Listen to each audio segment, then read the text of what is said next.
Hello, hello, my friends. It is Hondo. And welcome back to the Knights of the Nerd Republic. You know what to do, and stay profitable.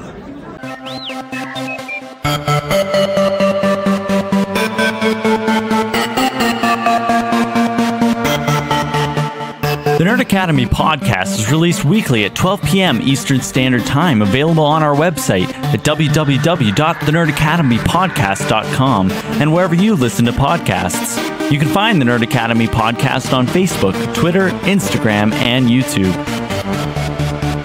You can also help support the show by going to patreon.com/The Nerd Academy podcast, where every donation allows us to bring you more exciting content every week.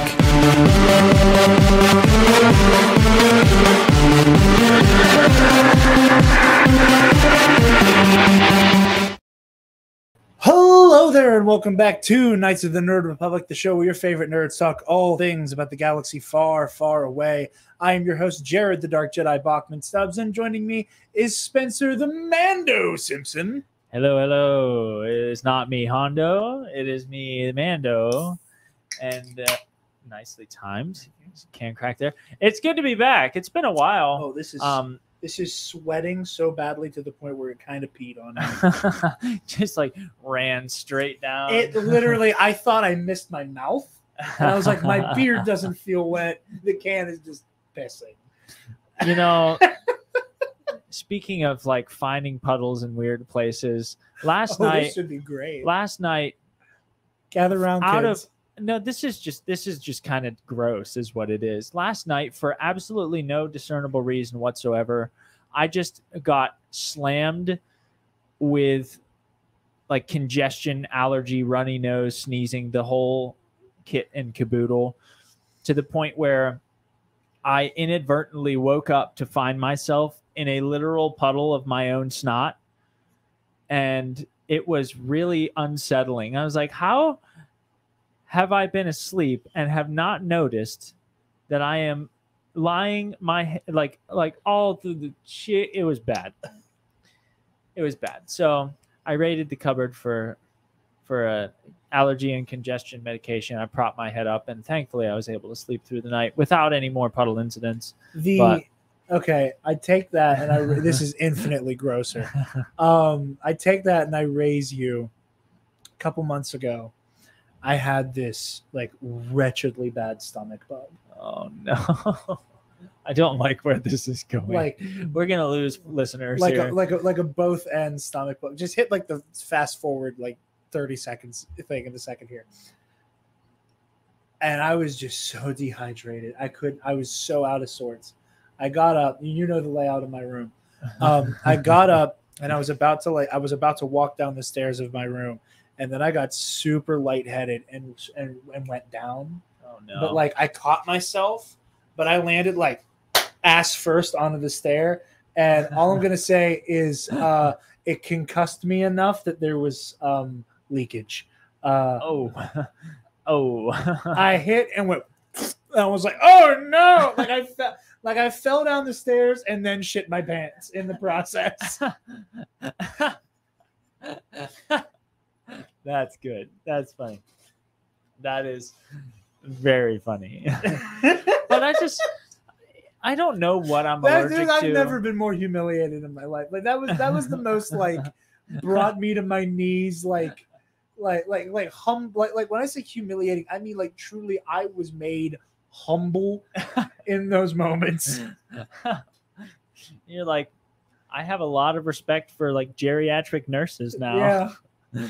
But I have always wondered. I've never been that angry in the shower before in my life. You and I have both in our lives struggled with allergies and congestion and stuff. Oh yeah. And I just am continually amazed.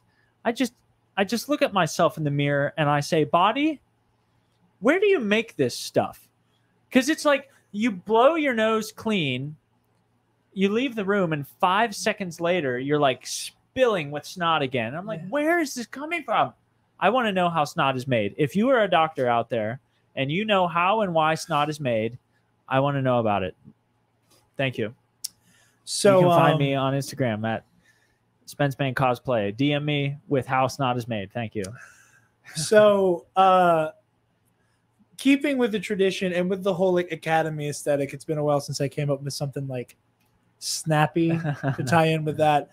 So we're going to keep going with what I'm going to start calling makeup reviews for folks who can't make it for like big review streams. I see. Yeah, makeup. Let's see.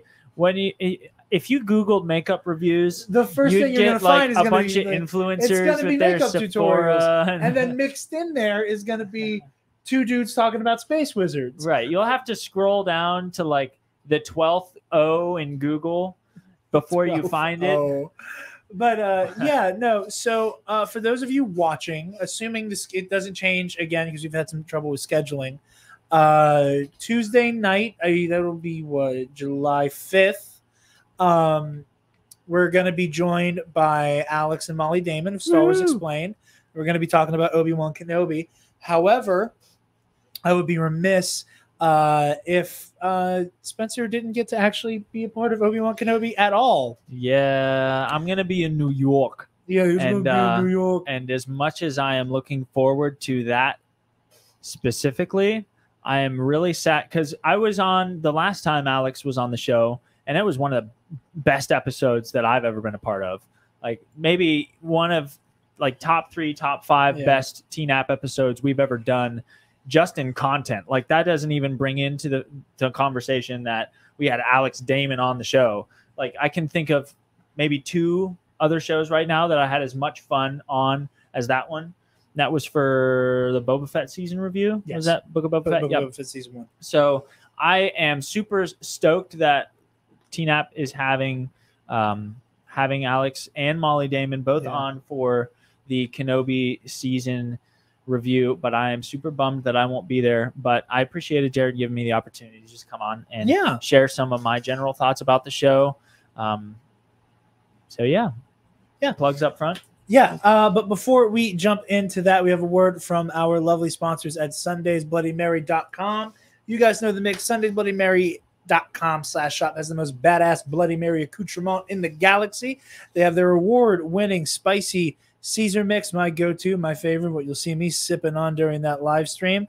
They also have their mild mix and their vegan mix. There's a traditional mix now as well, which is kind of like a rebranded version of the vegan mix.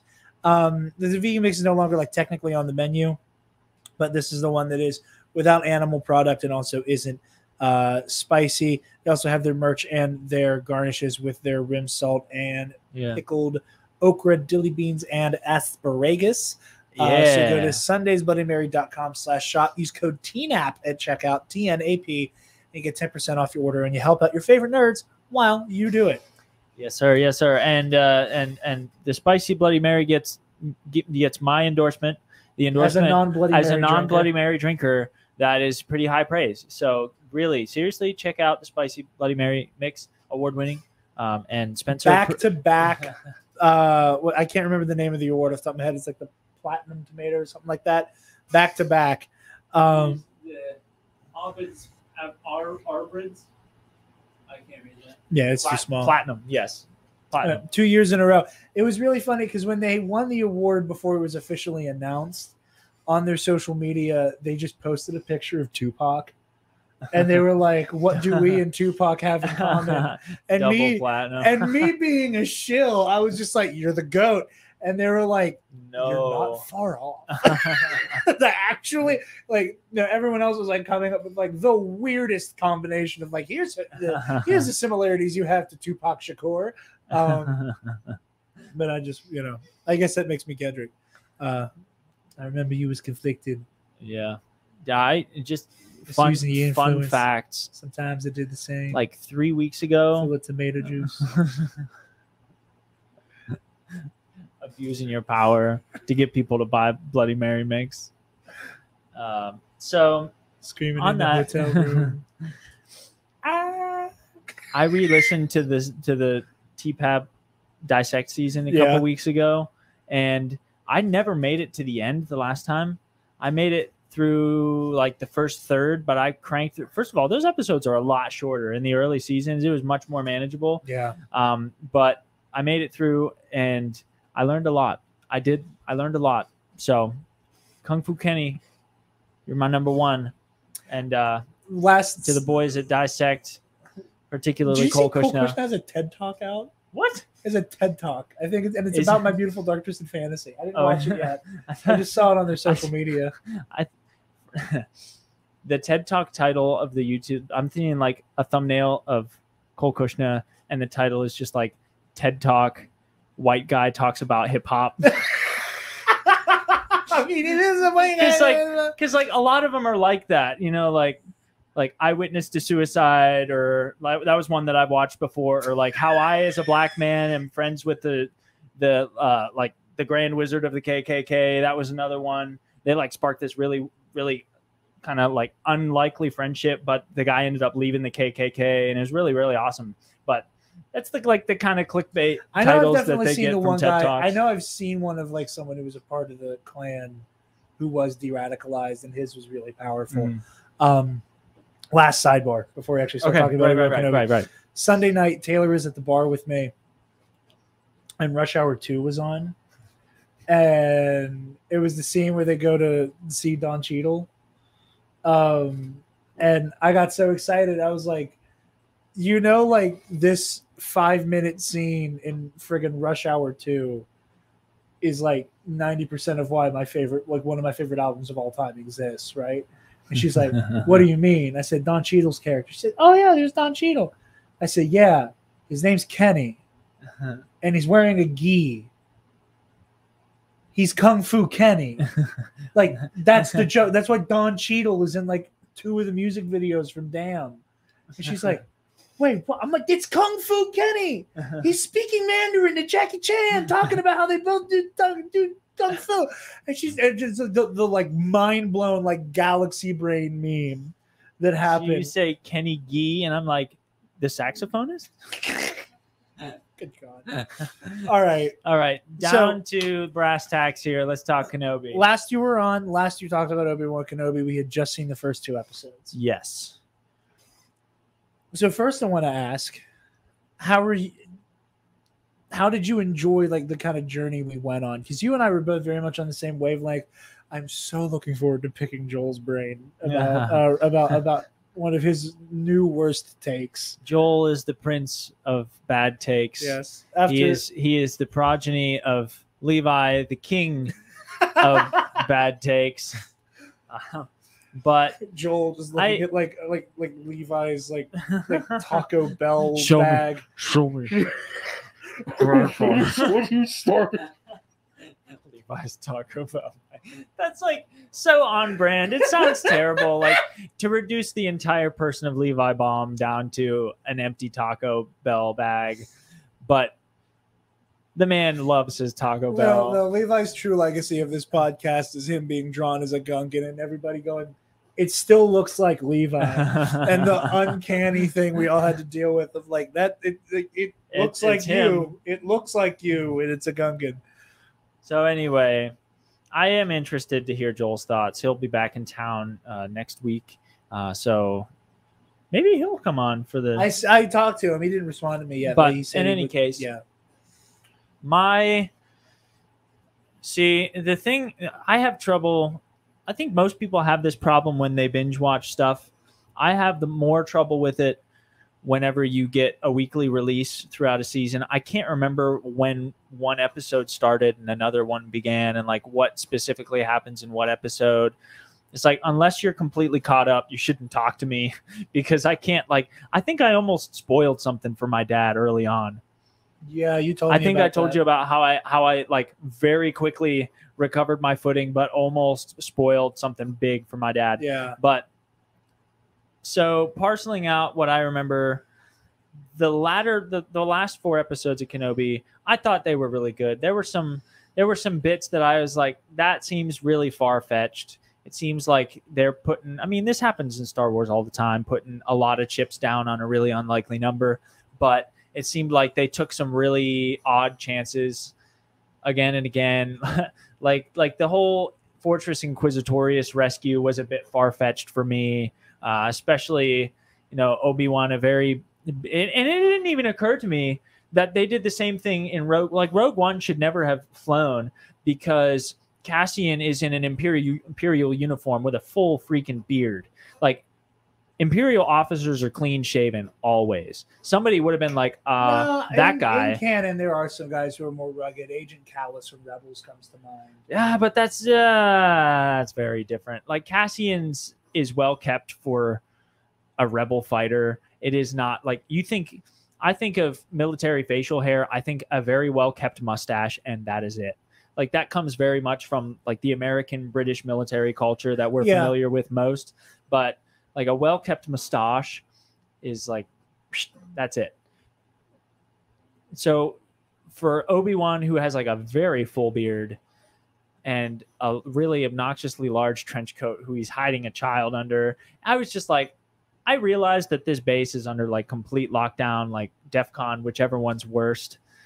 But is nobody like seeing this guy? I've seen by the way, I'm 90% sure DEFCON 1 is the highest level of DEFCON. You're right. I just want, as a history major, I feel like I need to clear that. Like, I do know. But anyway, it is like, that's the kind of stuff. I've seen like, a lot of people bring I up am the willing idea. to suspend my disbelief. Another thing, like during that same episode, when Obi-Wan is holding the water back in the tube, and then it's like this really dramatic like scene of him running through the doorway with the water at his heels, and he runs through and the doors close and like not a drop gets through. That's the kind of stuff. I'm like, can you at least flood the hall a little bit? Like, I get it, he made it out, but can you at least make me believe that he almost died just now?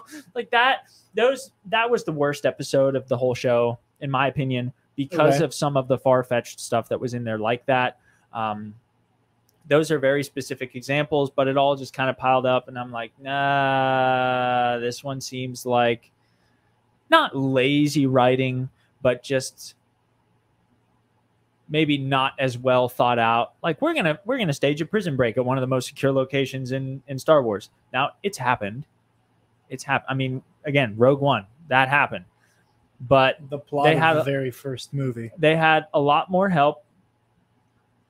They had a lot more secrecy. I mean, Tala, yes? Yes. Okay, I'm getting my characters mixed up in my head. Tala is there. She's on the ground, so you got like kind of a holocron heist, kind of an insider situation there. But like, she friggin' snaps a guy's neck within earshot, like across the room from somebody, and nobody's like, what was that? Where did the commanding officer go? Like, these kind of things that you can pull off with some. You need to go into that episode more than any of the others. It's the one that I'm really picking nits with. You've got to go into that episode with a pre-existing level of willing suspension of disbelief. Like, you've got to be able to be like, okay, it's a show. It's like fantasy. It doesn't need to be 100% realistic 100% of the time. And some of my friends that aren't as, into Star Wars, that's one of their biggest gripes. Why don't they just use the Force all the time? All their problems would be solved if they just use the Force. And you can say, but that makes for a really boring movie. That makes for a really boring show. I also have a great line from The Force Awakens for them with, "That's not how the Force works." Like, sometimes they're like, I mean, yeah, you got a point, especially when it comes to things like falling from great heights. Whenever at other points in the canon, people have fallen from great heights and have kind of like force pushed themselves to slow them down, stuff like that. But circling back to the real, like, you've got to go into that episode being like, this is a really far-fetched prison break episode. Just enjoy it. Like, try not to pick nits about it. Just enjoy it. I think there were some really redemptive elements in there.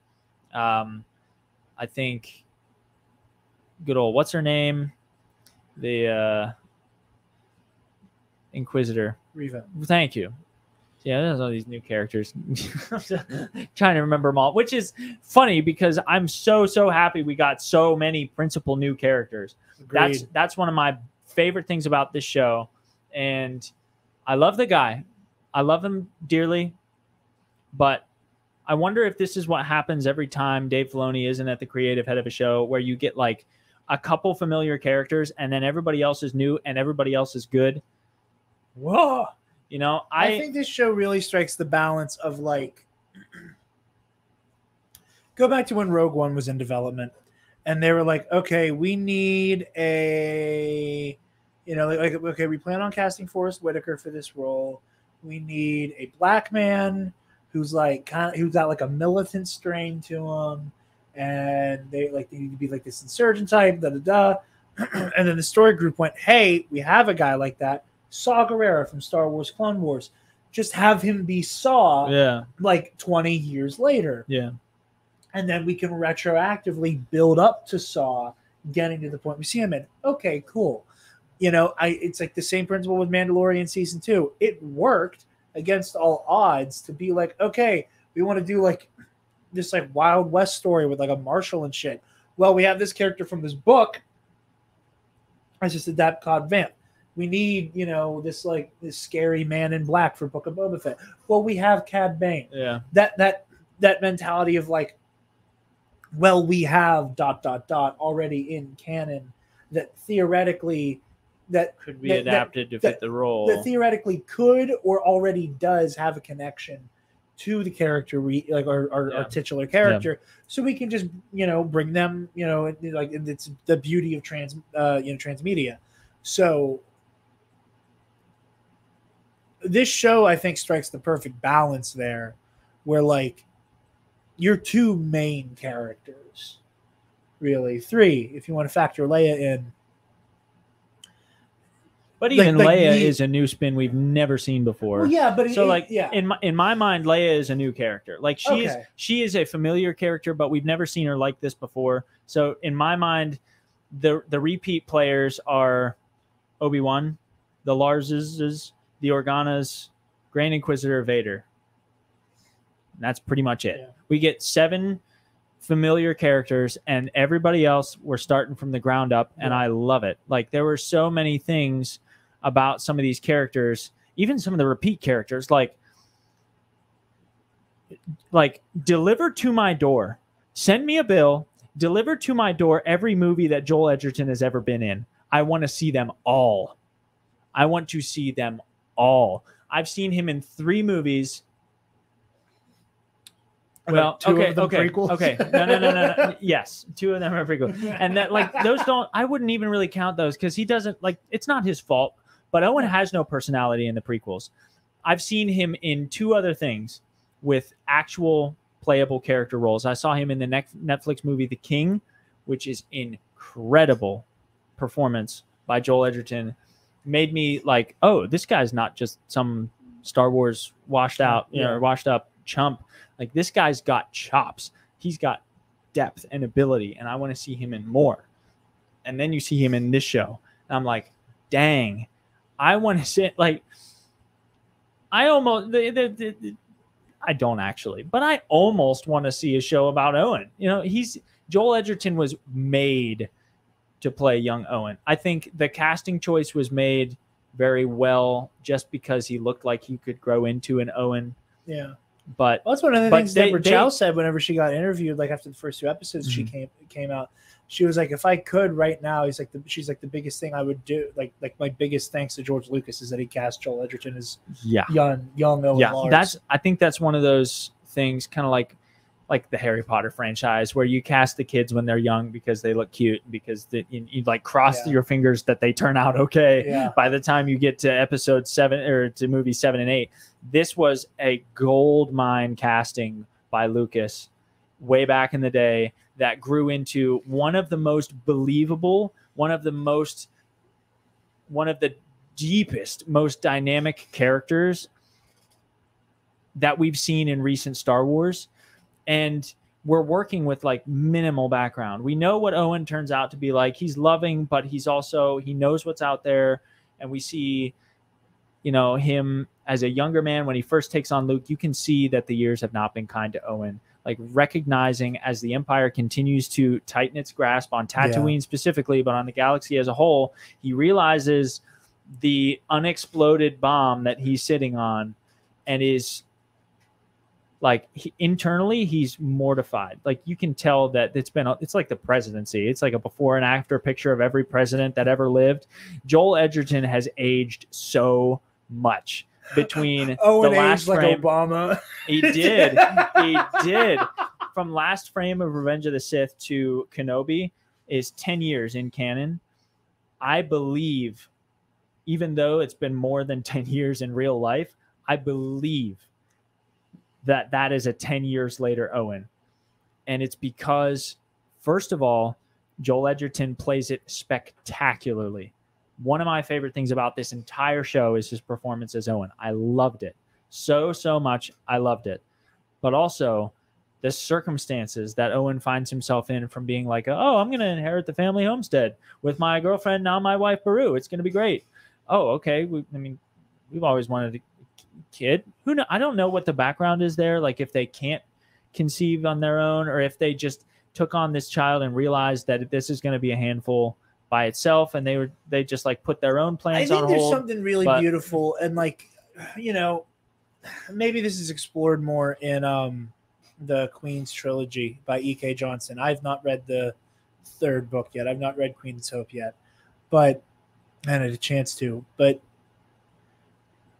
I really like the idea that Owen having a connection to Shmi, you know, really wanted to take Luke in when the opportunity was presented to him. And that he saw it as like, you know, we lost Shmi, we lost Klieg, we lost Anakin. And we're still not even 100% sure on to what degree he thinks they lost Anakin. Yeah. Which I think is also really interesting, that he doesn't know we don't know how much of the story he knows. Yeah. That like it was a level of like he even says with that confrontation with Reva, he is my own. Yeah. You know, that he's like, no. And you can tell at that point he believes it. This God.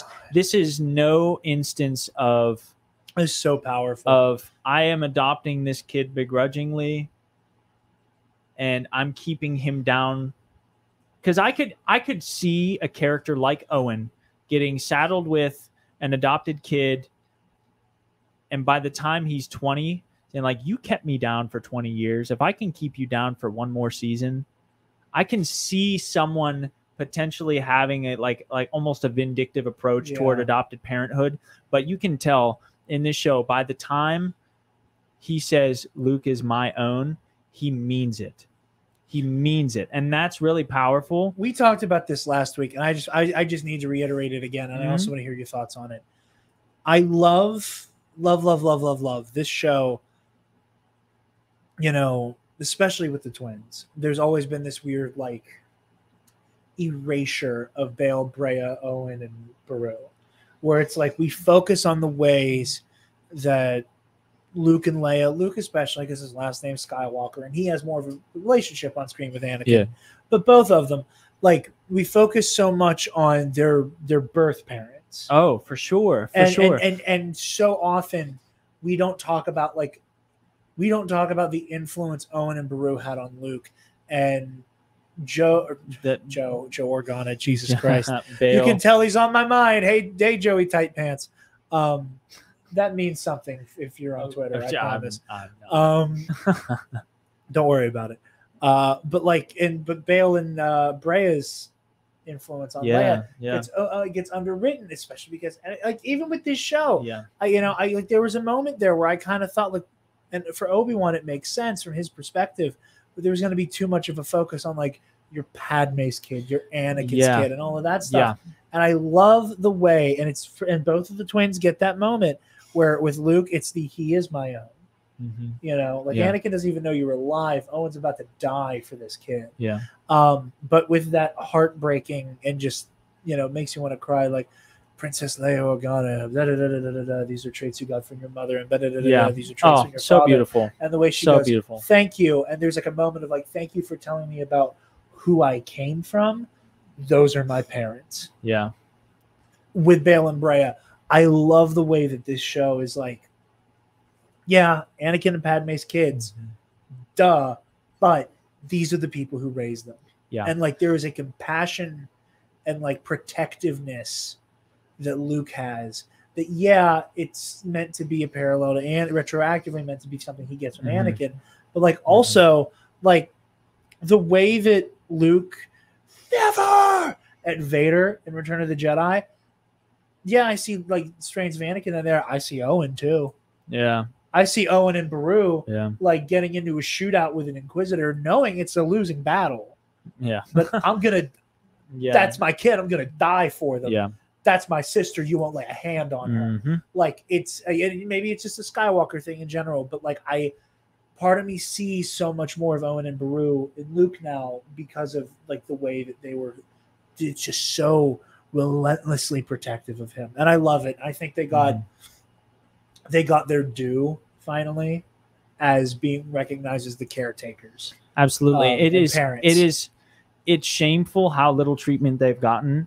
They get the last 5 minutes of Revenge of the Sith. They get the first like collective 20 minutes of A New Hope, but really they're only on screen for less than 5 minutes, including the crispy bodies by the door. Speaking of which, I just want to say this. My new headcanon is the only reason the Homestead and them look like that by the time Luke arrives is that they gave the Empire so much hell that the Empire was like, get out an E-web and thermal imploders. Holy shit. These two farmers are blowing our guys away. Like we need literal explosives to deal with these people. Jesus Christ! What they show you in A New Hope are the burnt homestead, the crispy bodies by the door. What they don't show you is 24 dead stormtroopers. Are the tracks in the sand from them dragging dozens of their comrades away from the scene. After Beru and Owen just Holy totally shit, dude, took Steve them. doesn't even have a face anymore. I thought they were moisture farmers. What the fuck? Okay. That's probably my favorite thing about this whole show. Oh, yeah. A reasonably hot take, but I think a really reasonable, defensible one as well. No, you're definitely not alone in that. Owen's character, and not to discount Beru. I think we definitely got more from Owen than we did from Beru. We got less play from Beru, but she absolutely right. She carried her weight in terms of character development and plot for this show. But I was really impressed, specifically with Joel Edgerton as Uncle Owen. But moving right along. Okay, so the final duel between Obi-Wan and we're Vader. jumping right into it. This was supposed to be a short review, and we're already at the half-hour mark, so I'm getting to some meat here. I want to think about how best to say this. I think most of how that duel went down is not how I would have done it. It's not how I think it should have been done, but I'm not mad about it. Like, I'm not so like, oh, they just totally did that all wrong. I don't think, in my personal opinion, that someone, I mean, we had it spot on at the beginning, and we talked about this over text a little bit. Our prediction for the versus matchup was right on for the first battle. I'm not convinced that in that short amount of time he makes up for so much ground that he's lost, that by the time you get to their final encounter, and I compared it to like the last battle in Avatar: The Last Airbender, where like literally Aang is floating with like swirls of rocks and fire and stuff all around him. I'm like, this is the vibe that this battle gives me, is like, you go into this without a doubt who's coming out on top, which is a mistake. You should never, ever write a fight where it is 100% clear that the underdog is going to come out on top. I think it's funny you say that, because I was like, damn, he's about to get clapped again. What? I thought the whole fight was going to be built on the premise of Obi-Wan, this brave, noble hero, is going to try to throw down with Vader again, is going to put up a better fight, but is still going to lose. I was hoping that when he gets buried alive, that would be it. I was hoping that Obi-Wan would kind of like bide his time, get himself out of there, go home, let Vader think he's dead. That is how I thought and hoped that was going to end. And whenever he went just like, oh, lifting rocks, blah, blah, I was like, oh, man, they're going to do it, aren't they? And he comes out and absolutely whips Vader at the end of that fight. And it's unbelievable to me. I like a lot of elements that we've talked about since then of that fight and the implications that it has, not just for the individual characters, but for Star Wars storytelling in general. I'm going to steal something that you said. So this is Jarod's, but the conversation that we had about how in the history of Star Wars, it's always the Darksiders who are amping up from their rage, from their anger, to get an unbelievable advantage in combat through force ability, through their focus, through their aggression. And this is really the first time we've ever seen someone get that level of an amp from compassion, from positivity, from love. I like that idea. That's the sort of idea that gives me chills. It doesn't make 100% sense to me with Obi-Wan in that context. If this was happening like a year after, then I'd be like, okay, he's picked up pretty quick what he dropped. I do think that in the same way that if I didn't work out, I mean, I don't work out, but let's say I didn't get off the couch and just kind of withered away for 10 years, it would take me longer than a couple weeks to like be Schwarzenegger level of strength and stuff. And so I understand that there is a certain amount of, well, it's not his strength. That's the point. Like he is like so overwhelmed with compassion, with the living force, that it enables him to do something extraordinary. Like, I agree. I agree. If Obi-Wan sees himself as a vessel for power greater than his own, then that is which is why I'd argue, like, on top of, like, and we've talked before, like, he is not an incredibly powerful force user. He's a remarkably skilled one. Some of his most impressive feats, I think, are born out of him viewing himself in that way. Like, hell, that's the entirety of the Revenge of the Sith novelization. That's how they describe his fight with Grievous. That, like, General Grievous is not fighting Obi-Wan Kenobi. He's not fighting one Jedi. He's fighting the light side of the Force. And that Obi-Wan's, like, connection to the Force is such like a collectivist Jedi perspective that it's like, I am opening myself up to truly be like an avatar of the light side. Like, and I wanted to avoid using the A word because your comparison. I didn't want to play into it, but like, that's what it is. A vessel. And like, you know me coming from like a very devout Christian background, that narrative is no stranger to me. Yeah, I know how powerful that idea can be in storytelling because I've seen examples of that in like my own life and in people around me. So that narrative really hits home for me. And so if that's the take, like if I sat down with Deborah and she was like, "Oh yeah, that's exactly what we were going for," then I'd be like, "Okay, great. That answers so many of my questions." Like even removing like the theological bend from it, which of course I think is very important, you know. That's my personal connection to it. And in a very death of the author kind of way. I don't even think it matters if that's what Deborah Chow was going for. But it's how either of us have interpreted it. And even beyond like a religious thing, like there's like the real world, you know, like Mama Bear picks up a fucking car off of a kid type thing, you know? And that's what's happening for Obi-Wan here. And like, you know, we were saying, and I said that when we did the actual review last week, like I just read some of our texts out loud where it was like I think it's really special that of every character, it is Obi-Wan Kenobi whose arc of, you know, you are a protector. That is who you are.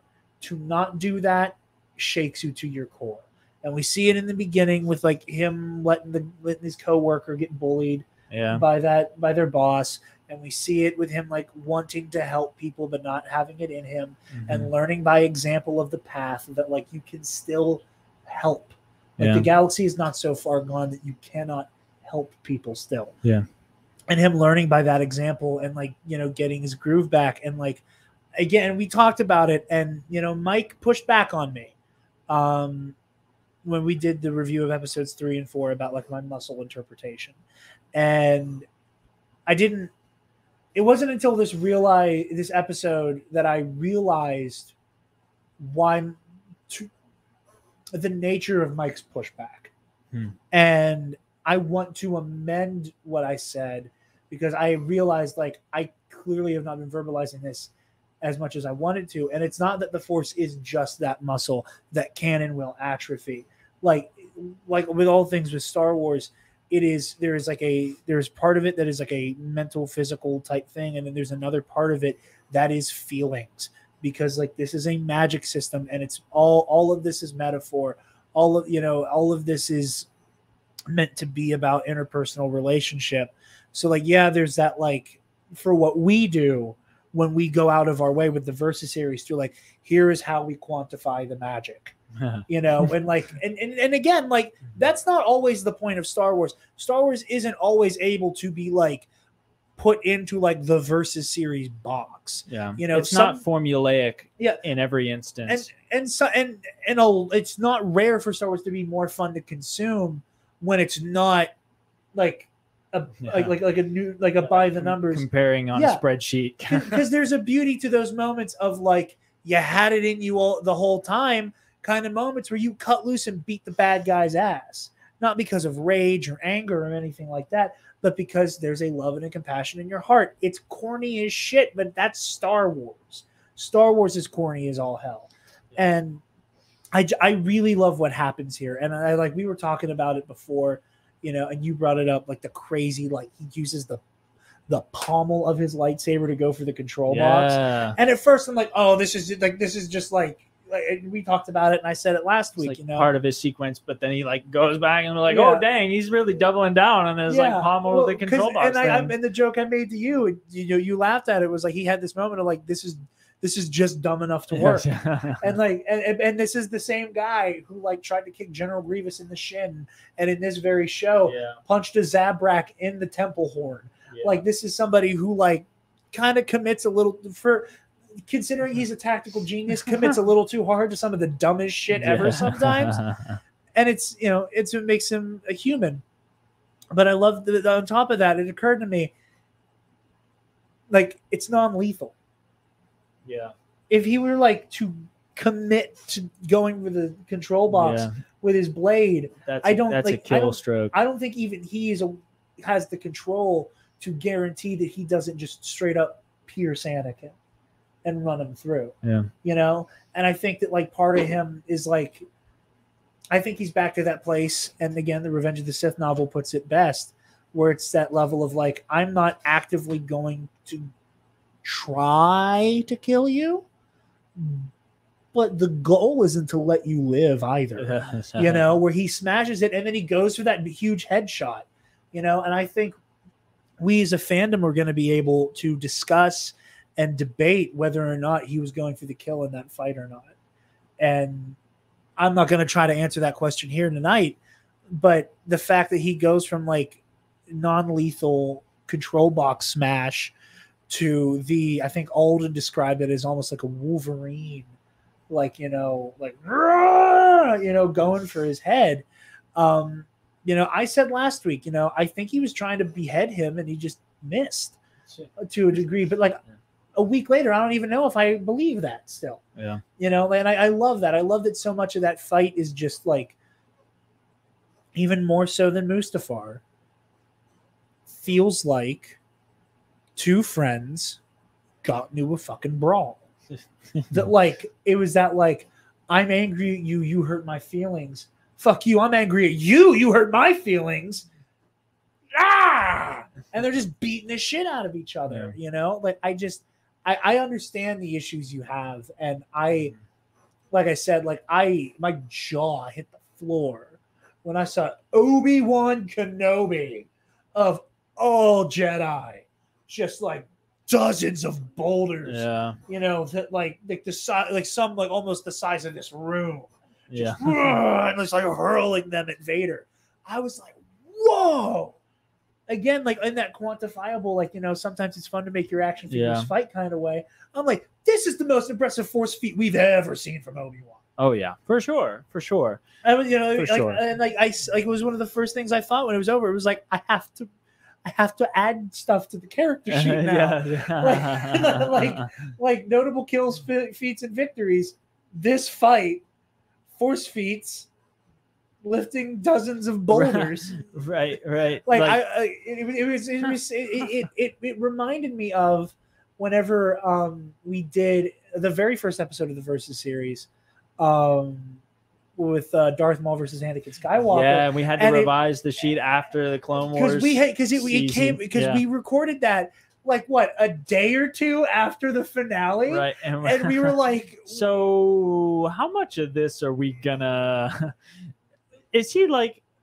At which point, because we had to be like, okay, we got to draw a line in the sand. Yeah, like, and then we decided we're doing Siege of Mandalore Mall, right? Because we were like, because again, if you look at the old version of that sheet we wrote out for Maul, we were underplaying his force ability so much. We were like, he doesn't like to use them, and from what we've seen, it's not that impressive. It's a whole lot of physical augmentation. And then we watched the finale, and he's like doing a Star Killer, but on the inside of the ship, and then like ripping the wall, the panels off the wall, and it's like this is absurd, is beyond anything that we thought he was capable of. Way beyond the pale of what we thought Maul could do. This is way past like flinging a crate into the door control, which is like, or like shit whipping Obi-Wan back a few feet. Right. You know, we were like, well, we don't know what his zenith is, and we're like, holy shit! Like, I don't even think he's breaking a sweat doing this. Holy God, you know. And it's just a testament to how little he uses those powers. So like, I get the things that don't work for you, but I do want to say, I think that again, you know, trying to like model good discourse about these things. You know, the fact that it goes, this isn't how I would have done it. This isn't how I imagined it. But I see the storytelling. I don't hate it. I might even grow to like it. Right now, I'm just kind of like, I don't know, man. Like it was fun to watch. It really was. It was a good watch. On the technical level, I'm like, I don't know if that was the best way to do it. If that makes the most, because I guess we never thought just the Deus Ex Machina of Palpatine saying you need to drop this whole Obi-Wan thing. Like, okay, that never occurred to me that in any version of this show, Obi-Wan would get relative safety from Vader knowing he's still alive by just Palpatine saying like, yeah, you need to drop this whole Obi-Wan thing. Yeah, okay. I never. No, I think you're underplaying that moment a bit. I think that a lot of that is meant to show Vader's servitude, unwilling as well, because you know Anakin doesn't want to give this fight. Well, of course he doesn't, and you're right. Like the way the Palpatine just immediately cracks the whip. You're done. Okay, I know, but and flash forward to Rebels. That's the first thing out of his mouth with Palpatine and Rebels, where he's like, you know, Jedi on no throne, like Kenobi, perhaps, and like the first words out of Vader's mouth when they hear there's another like a new Jedi has cropped up, that it's like, is it Obi-Wan? And then Palpatine immediately has to be like, dude, stop. And I know. I think that whole thing is a different conversation about. But long story short, there are things about the show that I would have done differently if I were at the creative head, but this is why I work at the Lincoln Highway Museum and not, you know, in the storyboard room at Lucasfilm, because they're the professionals. They have the experience. They have the chops. They know Star Wars well enough to give us a good show, and they gave us a good show. There are, like we said, there are things that I probably would have done differently. I probably would have ended the fight with Obi-Wan under the rocks. Vader thinks he's dead. Great. You can go back to being a hermit in the Dune Sea. But they chose a different route, and I don't hate it. It's not what I would have done, but I'm not mad about it. Yeah. I'm not like, blah, blah, blah, well, this is the worst show ever. This doesn't make any sense. It makes sense. It's just not what I would have done. And chances are, like the sequels in general, chances are I will grow to like it more the more I watch it, the more nuance that I see in the plot. But for now, I want to. And the more that the greater canon gets to add to it. Oh, I was having this conversation with, you know, the group chat I'm in with, you know, the Bond bad guys, Skywalking, Alden, and Michael from All Remaining Systems, and we were talking about like how, like the transmedia nature of, and that's a term I don't throw around a lot often, and it's because I wasn't quite sure if I had the definition right. Transmedia, as in like it goes from movie to book to comic to game. What Star Wars does, because like people here, Pride Month hitting strong with you. Yeah, transmedia. No, yeah, like the overarching, like it moves. Yeah. It moves from medium, like quite literally. Yeah, from one medium to another, to another, to another. then I always never used that term because I was always afraid I was going to use it incorrectly. And then Alden started throwing it around the other day. I was like, son of a bitch, I was right. I could have sounded smarter this whole time. But like that is that it started. You would say that it's a bug with Star Wars that you need 3 novels, 5 comic runs, and a video game to explain the plot of a movie. Yeah, but it's slowly become a feature, and one that I love. Like you talked about this with The Rise of Skywalker, where you're like, this has the bones of a really cool story, and I can't wait for Star Wars to do the thing it does. Where this absolute garbage fire makes some sense. I have a very, very low opinion of The Rise of Skywalker, and that's another thing that we're just going to say and table.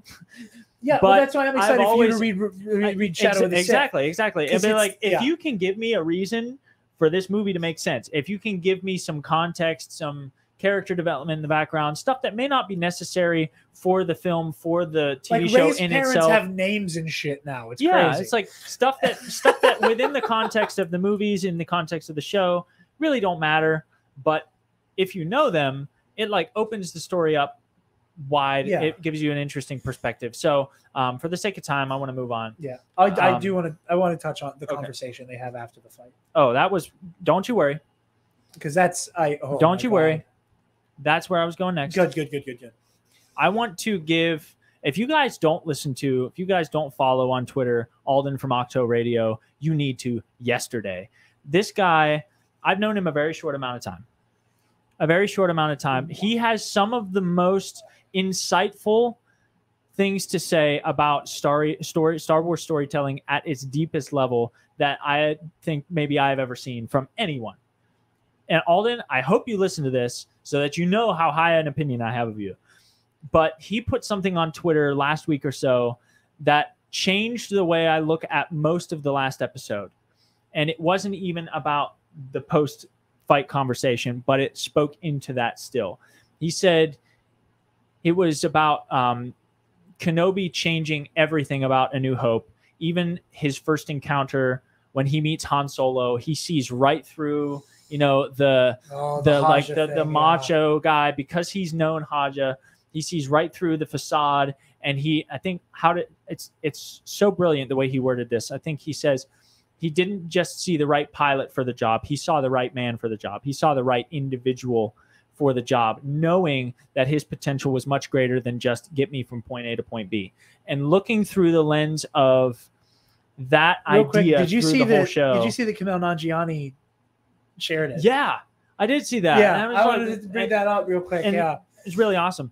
But looking through the lens, especially because what often happens with me is like I have a knee-jerk reaction and I think about it and I'm like, okay, yeah. And then sometimes I'm like, okay, wow, yeah. The whole thing about the line, then my friend, what does he say? My friend is truly dead? Then my friend is truly dead. Then my friend is truly dead. Recycled lines in Star Wars make me want to gag most of the time. I'm like, come on, man. You are just leaning into this nostalgia factor. You are just getting really lazy with you're doing something that you know is going to land, even if it means that you have to put minimal effort into it. But I had seen Alden's thing that he had put about Han, about this show informing everything. And I'm like, okay, let's think about this from the lens. Let's look at the original trilogy. Let's look at the original trilogy through the lens of Kenobi. What does this line say? And the more I thought about it, the more I say, this makes Anakin, I mean, it's already very plausible. It's already very believable. But this makes Anakin's turn back to the light side, the moment when it actually happened, makes so much more sense. That not only do you have, this is my full-grown son. This is my flesh and blood. I see something in him that I once had. I see in him this reluctant, and I see in myself in relation to him this reluctant need to stay with the dark side. And you can tell, depending on your interpretation, but like that, it's too late for me, my son. I think Vader wants to turn. When I hear him say that, the way he says that, the way James Earl Jones delivers that line, Vader wants to turn back, but he doesn't believe he can. And whenever you look at that idea that, like, by that point in Return of the Jedi, Vader wants so desperately in We talked his about that innermost before. being. That moment where he like looks over like through the forest after Luke gets taken on the elevator. Like that's the beginning of Anakin coming back. Yeah. And that is immediately preceded by, then my father is truly dead. And I think because of what we see in Obi-Wan Kenobi, that is the last line. I'm pretty sure that's the last line Luke says to Vader before he gets that real introspective, like looking through the Force, like very reflective, very like, what am I doing? Kind of a moment.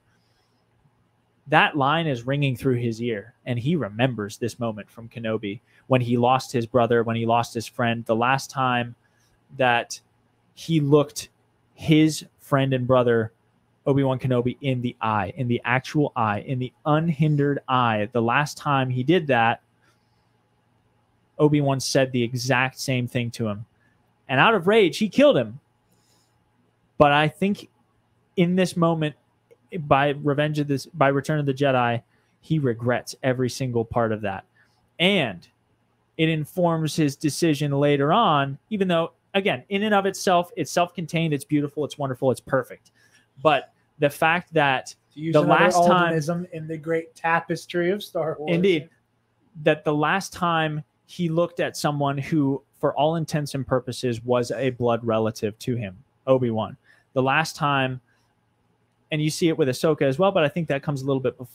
I think chronologically, Kenobi comes after most of Rebels. No, it comes before. Really? All of Rebels, yeah.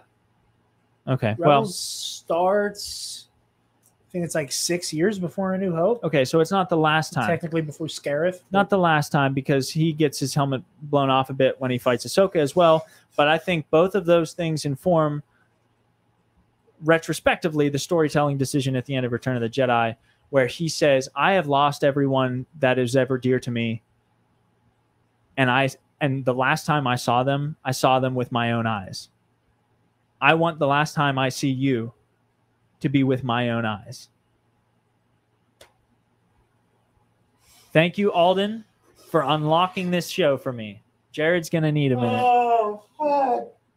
Oh, I'm crying.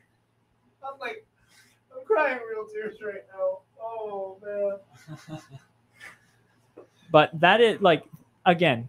You're a dick. That's you. Oh. If you do not follow Alden Diaz from Octo Radio, you need to do it because he's brilliant. And the only reason that I ever would have come up with something like that is because he prompted me to think in that way. So go follow him.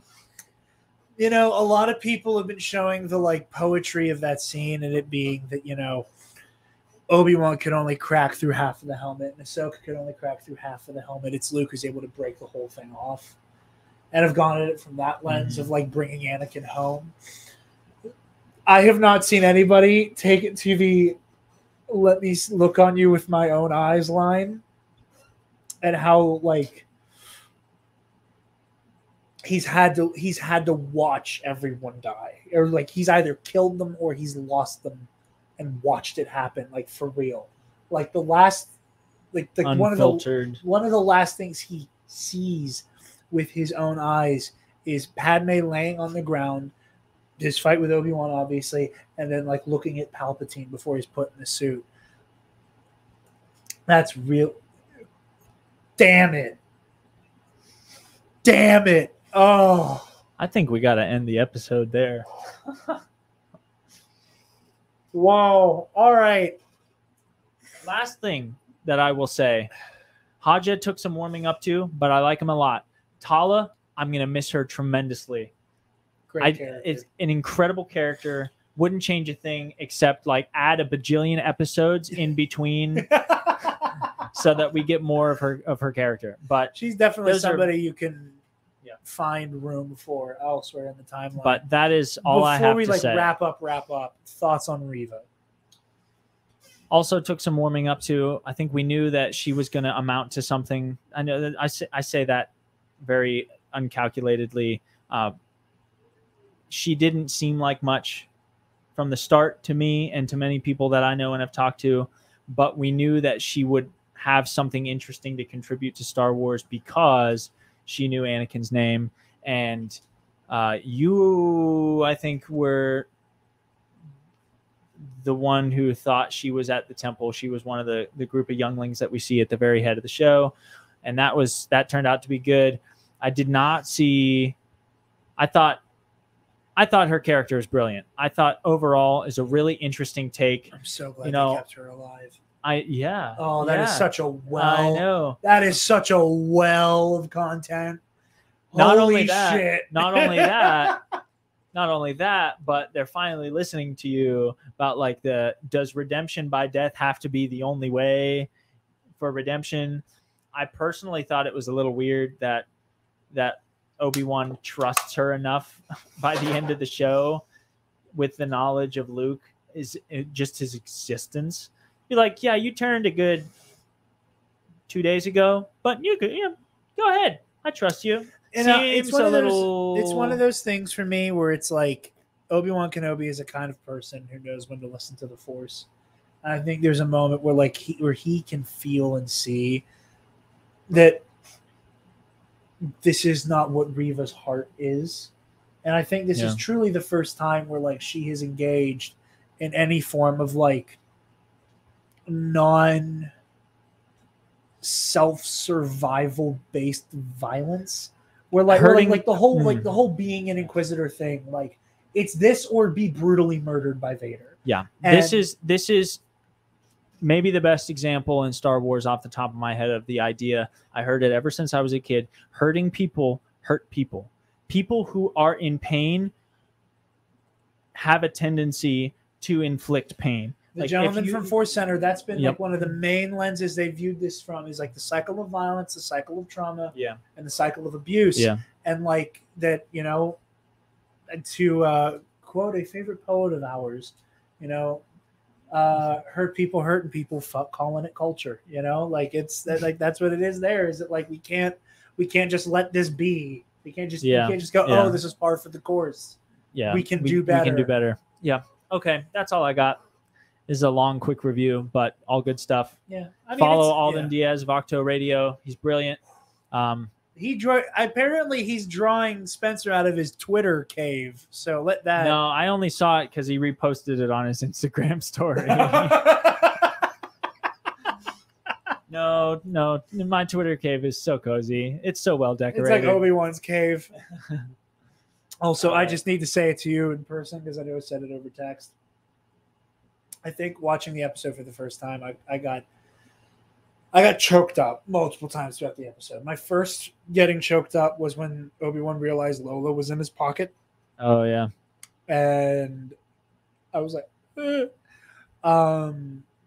the incredible writing that was I'm not your failure, Obi-Wan.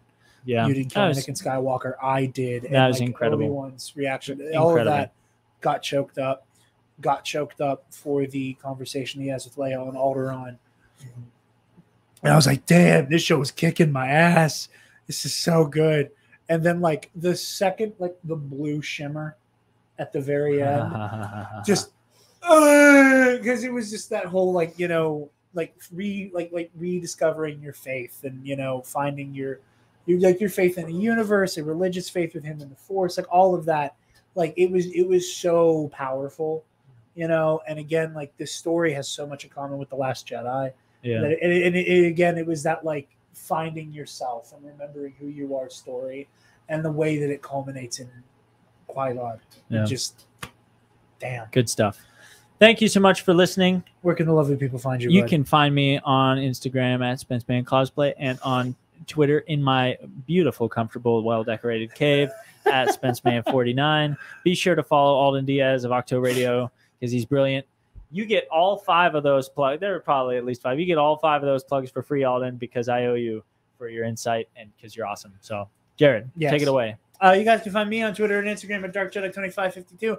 And you can find the Nerd Academy podcast on Facebook, Twitter, Instagram, YouTube, and on our website, www.thenerdacademypodcast.com, where, if you're feeling generous, you can donate to our Patreon. Give me $1. Speaking of our patrons, thank you to our $10 alumnus, Nick Johnson. And Paco, or as he's going by on the Patreon currently, go to saveinfowars.com and use code TNAP for 5% off your order. That's saveinfowars.com for 5% off your order. Ladies and gentlemen.